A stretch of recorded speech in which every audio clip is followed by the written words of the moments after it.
महाराष्ट्र राज्य स्थानिक स्वराज्य संस्थांच्या प्रकरणाची सुनावणी आज सुप्रीम कोर्टात पार पडली. सुप्रीम कोर्टाने महाराष्ट्र सरकारला आणि राज्य निवडणूक आयोगाला असे निर्देश दिले आहेत. त्यांनी सांगितलं आहे की 4 आठवड्याच्या आत तुम्ही ह्या निवडणुकांचं नोटिफिकेशन काढा आणि 4 महिन्याच्या आत ह्या निवडणुका तुम्ही घ्या. म्हणजे निवडणुकांचे निकाल हे सप्टेंबरपर्यंत यायला पाहिजे, असं सुप्रीम कोर्टाचं म्हणणं होतं. आता त्याच्यात याचिकाकर्ता अनेक होते. काही याचिकाकर्त्यांचं काय म्हणणं होतं, काही याचिकाकर्ते म्हणत काही करा पण निवडणुका घ्या. काही याचिकाकर्त्यांचं म्हणणं होतं की जो बाथिया आयोगाचा रिपोर्ट आला होता ओबीसी आरक्षणासंबंधी स्थानिक स्वराज्य संस्थांच्या, त्या रिपोर्टमध्ये जो 2022चा त्यावेळेस उद्धव ठाकरेंचं सरकार होतं, तर चीफ सेक्रेटरी जे बाथिया होते त्यांच्या नावाने आयोग स्थापन झाला आणि त्याचा रिपोर्ट आला. त्या रिपोर्टप्रमाणे याचिकाकर्त्यांचं म्हणणं होतं की ओबीसींच्या जागा स्थानिक स्वराज्य संस्थांमध्ये ह्या काही हजारांनी कमी झालेल्या आहेत. त्यामुळं त्यांचं म्हणणं होतं की तुम्ही आधीच्या आरक्षणाप्रमाणेच निवडणुका घ्या. महाराष्ट्रात स्थानिक स्वराज्य संस्थांमध्ये ओबीसींचं आरक्षण हे 94 सालापासून आहे. ते आतापर्यंत होतं. त्याच्यात मधी मग काही लोक कोर्टात गेले वगैरे आणि मग 22 मध्ये हा आयोगाचा रिपोर्ट आला.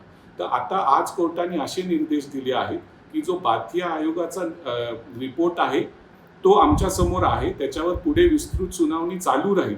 पण इलेक्शन न झाल्यामुळं काही ठिकाणी 5 वर्ष झाले, काही ठिकाणी अनेक वर्ष झाले इलेक्शनच झालेले नाहीत. पालिका, महापालिका, नगरपालिका, नगरपंचायत, जिल्हा परिषद.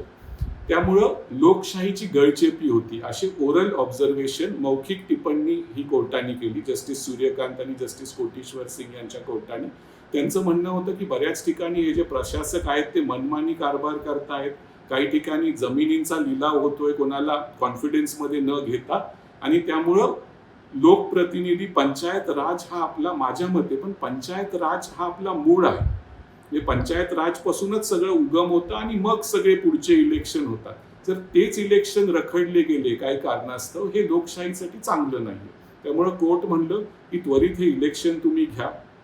आणि राज्य सरकारचं म्हणणं होतं की आता कसं आहे, त्यावेळेस उद्धव ठाकरेंचं सरकार होतं. जर बाथिया आयोगाप्रमाणे जर इलेक्शन झाले असते तर काही हजारांनी ओबीसींच्या जागा कमी झाल्या असत्या आणि आत्ताच्या राज्य सरकारला ते त्यांच्या ह्याच्यात नाही घ्यायचंय, म्हणजे आमच्यामुळं झालं असं लोकांना नाही दाखवायचंय. त्यामुळे राज्य सरकारने पण होकार दिला, जर 2022च्या आधीच्या आरक्षणाप्रमाणेच इलेक्शन झाले तर राज्य सरकारची काही हरकत नाही, असे सॉलिसिटर जनरल तुषार मेहता यांचं कोर्टासमोर म्हणणं होतं.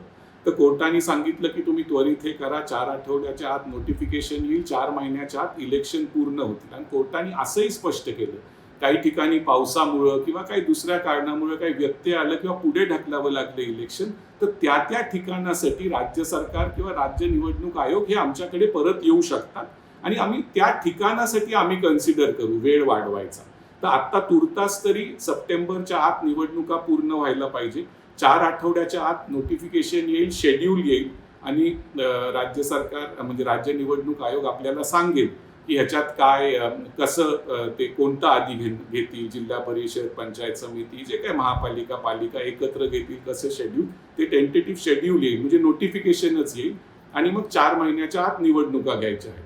आता काही जण लोक मी तर वकील आहे, पण मला आज काही पत्रकारांनी वगैरे विचारलं मग ह्याचं राजकीय काय होईल. आता मी राजकीय याच्यावर तर मी बोलूही शकत नाही आणि माझं त्याच राजकीय विश्लेषणावर माझा किंवा राजकीय विश्लेषण करण्यासारखा मला नाही वाटत मी एवढं परिपक्व आहे. पण आता कसं झालं होतं की बरेच वर्ष झालेत की निवडणुका होत नव्हत्या. लोकप्रतिनिधी जे माजी लोकप्रतिनिधी आहेत, लोकांमध्ये पण एक हे होतं की आता नक्की होणार का नाही आणि त्यांच्यात निरुत्साह जाणवत होता.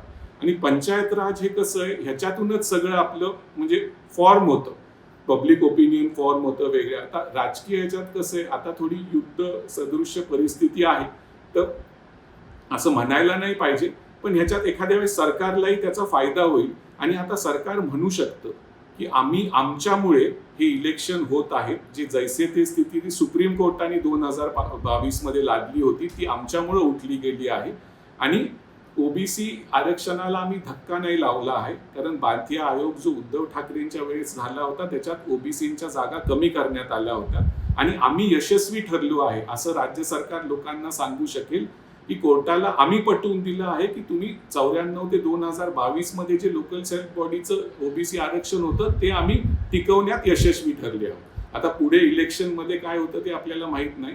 बऱ्याच ठिकाणी पक्षाच्या चिन्हावर निवडणुका लढवल्या जातात, स्थानिक स्वराज्य संस्थाच्या काही ठिकाणी पॅनल असतात, म्हणजे बऱ्याच पक्षाचे लोक एकत्र येतात आणि इंडिपेंडेंट किंवा एका पॅनलवर लढतात. आता ह्याच्यात काही राजकीय मुद्दे, काही देशाचे मुद्दे वगैरे नसतात, हे लोकल इश्यूज असतात. त्या पालिकेचे, महापालिकेचे, जिल्हा परिषदचे, पंचायत समिती, नगरपालिका जे काय असेल ते नगरपंचायतचे लोकल इश्यूज.